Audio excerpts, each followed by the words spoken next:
ये सब जो चील कबूतर देखते हुए आपको यूरोपियन लीडर दिख रहे हैं, इनके अंदर थोड़ी सी जो बची हुई हड्डी की ताकत थी वो खड़ी होती है और ये तुरंत प्रभाव से निकल कर आते हैं और कहते हैं कि दिस इज अनएक्सेप्टेबल।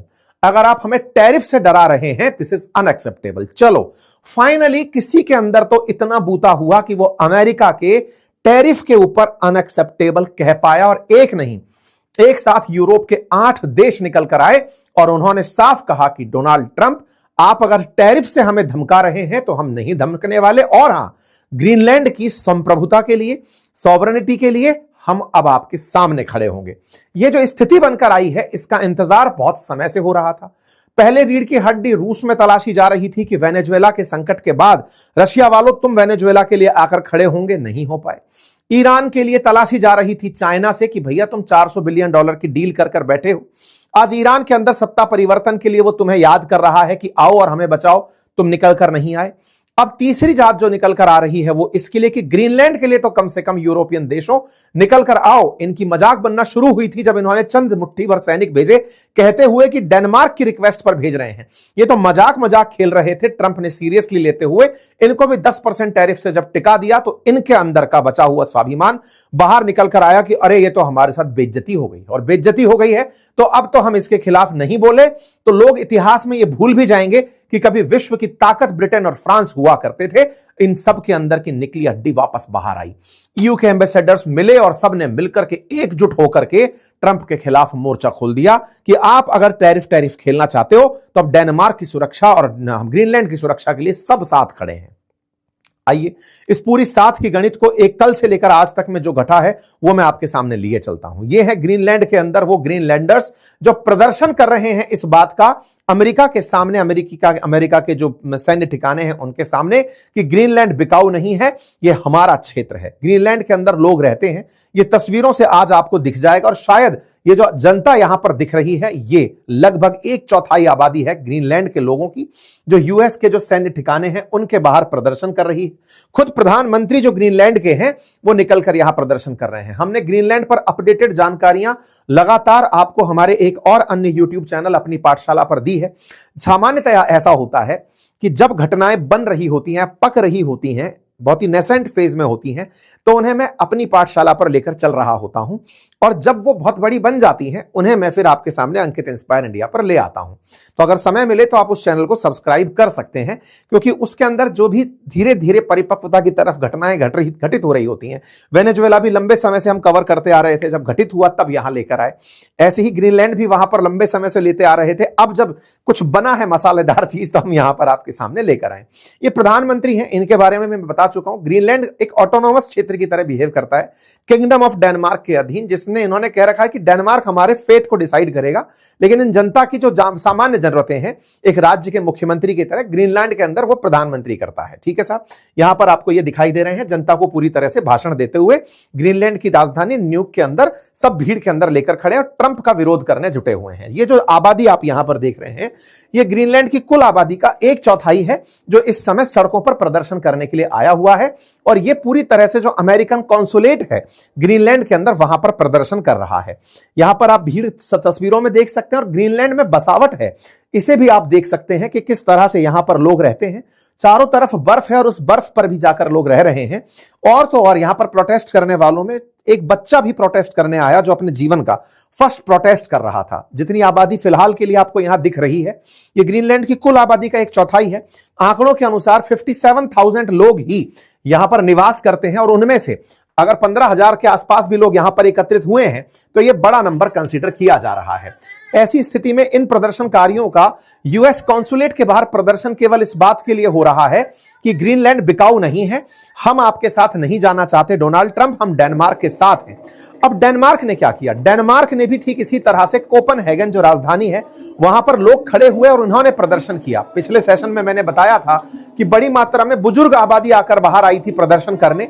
अब थोड़ी यंग आबादी बाहर निकलकर आई डेनमार्क में यह दिखाने के लिए कि हम अमेरिका के खिलाफ हैं, डेनमार्क के साथ हैं, ग्रीनलैंड बिकाऊ नहीं है। इस तरह से कहते हुए बड़ी आबादी यहां पर जुटी और इन्होंने अमेरिकी एम्बेसी और बाजार के मेजर केंद्रों के सामने आकर के प्रदर्शन किया, दुनिया में यह बताने के लिए कि डेनमार्क खत्म नहीं हो गया है, डेनमार्क में भी लोग रहते हैं। लोग जान ले कि डेनिश पीपल्स भी कभी कुछ किया करते थे, कुछ उस तरह से लोग। हालांकि ये भी वो लोग हैं यूरोप के जो कभी ना कभी अपनी नाव लेकर के दुनिया में किसी देश पर राज किए होंगे। आज इनकी स्थिति ऐसी है कि जब ये पैसा कमाकर आराम की मुद्रा में पहुंचे तो इन्होंने जिस चौकीदार को बिठाया था ग्रीनलैंड पर कि बेटा तुम हमारे फार्म हाउस की रक्षा करना, उसने वो फार्म हाउस ही अपने नाम कर लिया। बिल्कुल उस तरह से आज ग्रीनलैंड के साथ हुआ है। अक्सर अमीरों के साथ बड़ा दिक्कत यही होता है, अमीर लोग थोड़े कम रह जाते हैं संख्या में। और अक्सर आप देखिएगा तो जो प्रॉपर्टी के जितने भी मामले आप सुनेंगे तो जो भ्रष्टाचार के पैसे से खरीदा हुआ सामान होता है, इतनी सारी जमीन जायदाद खरीद करके गांव देहात में लोग रख लेते हैं, करप्ट अधिकारी हो, राजनेता हो, तमाम प्रकार के जो लोग हैं, फिर जाकर किसी ना किसी को वहां पर बिठाते हैं। बाद में अधिकारी अपने पत्तों में तो कहीं रख नहीं पाता है और उसके मरने के बाद वो जगह उसी की हो जाती है।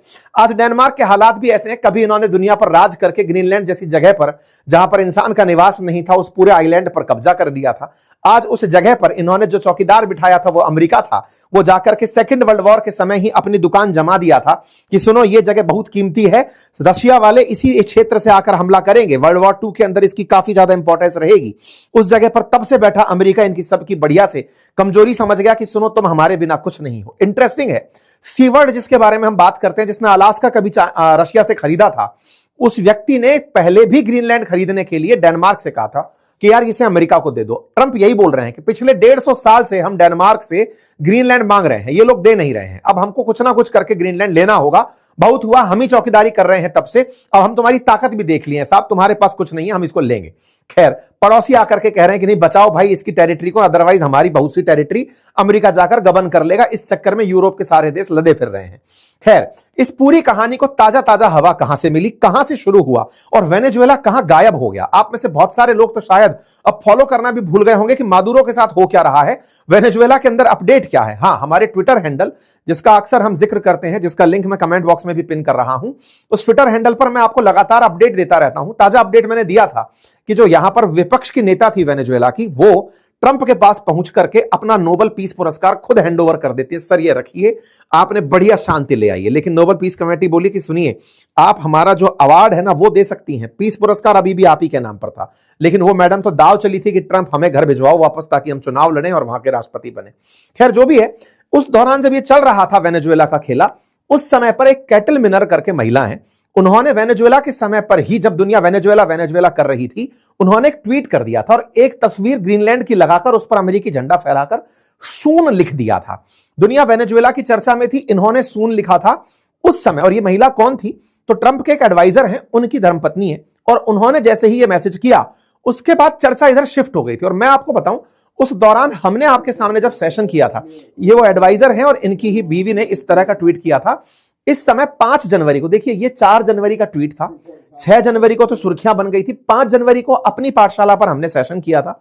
उसमें मैंने मेरे सेशन में इस फोटो का जिक्र करते हुए कहा था कि ये खबर आने वाले समय में बड़ी खबर बनेगी।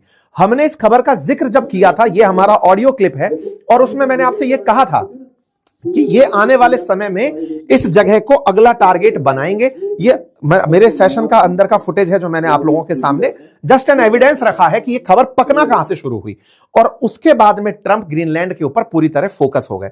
आज की स्थिति में आपको बताऊं तो इस समय पर ये जो महिला है, इनके जो ट्वीट की रीच है ना, ये मिलियंस में पहुंच चुकी है। और लोग इसी घटना को, क्योंकि इनके पति के इंटरव्यू को लिया जा रहा है कह करके कि साहब आपने तो फिर से ट्रंप को याद दिला दिया था, वो वेनेजुएला में बिजी थे, आपने उनको याद दिला दिया। ट्रंप बोले कि 20 दिन में मैं खेला कर दूंगा। तो टेक्निकली आज आप 18 तारीख में हैं, 4 तारीख को मैसेज आया है, उसके बाद 24 तारीख का इंतजार है। टेक्निकली ट्रंप की बातों को भी सही मान लिया जाए तो शायद 5-7 दिन की बात और है, ग्रीनलैंड पर अमेरिकी झंडा फहराने की तैयारी है।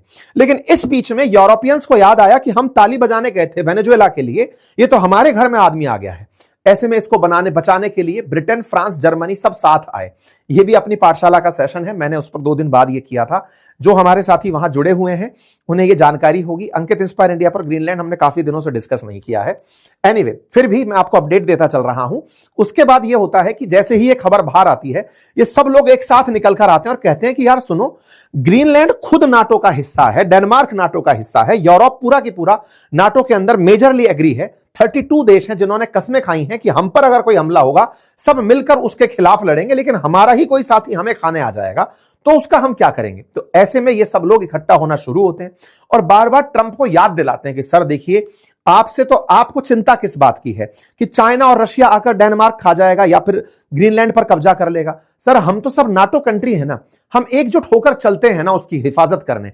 कौन आ रहा है जरा बताइए? 150 साल से आप कह रहे हैं कि ग्रीनलैंड पर रशिया चाइना आ जाएंगे, रशिया चाइना आ जाएंगे, कहां से कोई आया? और अभी भी आपको डर लगता है तो हम चलते हैं ना पूरी फोर्सेस लेकर ग्रीनलैंड पर, आने देते हैं, देखिए कौन आता है, हम सुरक्षा करेंगे। नाटो के नाम पर सुरक्षा करने ग्रीनलैंड चलते हैं, क्यों आप हमसे इसे छीनने की बात कर रहे हैं? ये सब एकजुट होकर आते हैं।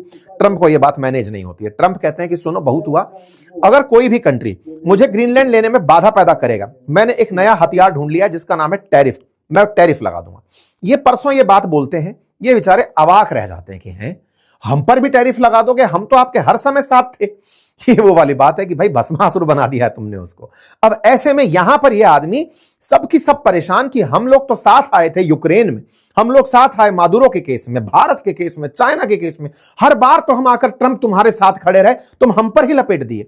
तो भाई साहब इन सबको बहुत बुरा लगा। इसके चलते फिर हमने एक सेशन 15 जनवरी को आपके सामने अपनी पाठशाला पर किया था, जिसमें यह जानकारी दी थी कि इन्होंने अपनी फोर्सेस भेज दी थी ग्रीनलैंड के अंदर, इन यूरोपियन देशों ने। और जब यूरोपियन देशों ने यहां पर फोर्सेस भेजी, यह भी अपडेट मैंने आपको दिया था। फोर्सेस भेजने की ये तस्वीरें हैं जिसमें यूरोप के देश यहां पर डेनमार्क के कहने पर तस्वीर फोटो वो भेज रहे हैं, सेना भेज रहे हैं। देखिए ये सब लोग क्या कर रहे हैं, बार बार ट्वीट इस तरह से डाला ताकि ट्रंप की निगाहों से हम बचे रहें। मैक्रोन कह रहे हैं कि डेनमार्क के कहने पर हमने अपनी फोर्सेस को आर्कटिक क्षेत्र में रिहर्सल करने भेजा है। ठीक है, जर्मनी, जितने भी देश थे, नॉर्वे, सब ने एक ही लाइन बोली, डेनमार्क के कहने पर हम फोर्सेस भेज रहे हैं। इनने सबने फोर्सेस भेजी। फोर्सेस यहां पर गई शुरुआत में तो यह दिखाने के लिए कि हम तो केवल अभ्यास करने जा रहे हैं ग्रीनलैंड में अगर युद्ध की स्थिति बनती है। अमेरिका से नहीं, ग्रीनलैंड को अमेरिका ने कह रखा है कि ग्रीनलैंड में फ्रांस, उसका रूस का और चाइना का संकट है, तो ऐसे में अगर संकट आता है तो उससे बचा कैसे जाएगा, उसका अभ्यास करने के लिए हम आए हैं। यहां पर सैनिक दिखाई देने शुरू होते हैं। ट्रंप को लगता है बेटा मेरी बिल्ली मुझको ही म्याऊ, मेरे साथ रहकर मेरे कारण से सुरक्षा पाने वाले तुम लोग, नाटो के पैसे पर सुरक्षा पाने वाले लोग आज मेरे खिलाफ अभ्यास करने आ गए हो। तुमको मैं जानता हूं, तुम रूस और चाइना के डर के लिए यहां नहीं आए हो, तुमको डर है कि अमेरिका यहां पे ना आ जाए, और तुम हो तो सभी सब लकड़ बग गए ना, तुम भी तो मीट लूटने आए हो, तुम भी तो चाहते हो ग्रीनलैंड का कुछ हिस्सा हमें भी मिले। भाई साहब ट्रंप इस बात से खिसिया गए कि अच्छा बेटा। इधर यहां पर युद्ध की रणनीति बनाते हुए कुछ तस्वीरें बाहर आ जाती हैं। यहां पर बैठ करके मेजर जनरल, जिन्होंने कभी अफगानिस्तान में अमेरिका के साथ मिलकर, डेनमार्क का मेजर जनरल जो जाकर अफगानिस्तान में अमेरिकी सेना के साथ में जाकर युद्ध लड़ा था तालिबान के खिलाफ, वो यहां पर सेना लेकर पहुंचा है। उसी के नेतृत्व में सारा अभ्यास चल रहा है। जब उसके नेतृत्व में सारा अभ्यास चल रहा है, मेजर जनरल सोरेन एंडरसन है, इनसे पूछा गया कि क्या आप अमेरिका के खिलाफ लड़ेंगे? इन्होंने कहा देखिए हम राजनीतिक बयानबाजी से दूर हैं और ये हाइपोथेटिकल सिचुएशन है फिलहाल के लिए तो, लेकिन हां हमारा काम दिया गया है कि हम अभ्यास करें, हम अभ्यास करने आ गए। युद्ध किससे लड़ना है नहीं पता, इसको तो पता है ये आदमी युद्ध अब भी नहीं लड़ेगा। बड़ा स्मार्ट आदमी है। युद्ध अभी तक के काल में वास्तव में पीस पुरस्कार के नाम पर युद्ध नहीं लड़ रहा है। ये आदमी स्मार्ट गेम खेल रहा है। मादुरो को उठाकर ले आया, ईरान में बॉम्बर B2 बॉम्बर फेंककर बम फेंकाया, जहां जाना होता है वहां पर जाकर के काम करके चला आ रहा है। युद्ध खुद के हाथ से शुरू नहीं कर रहा है।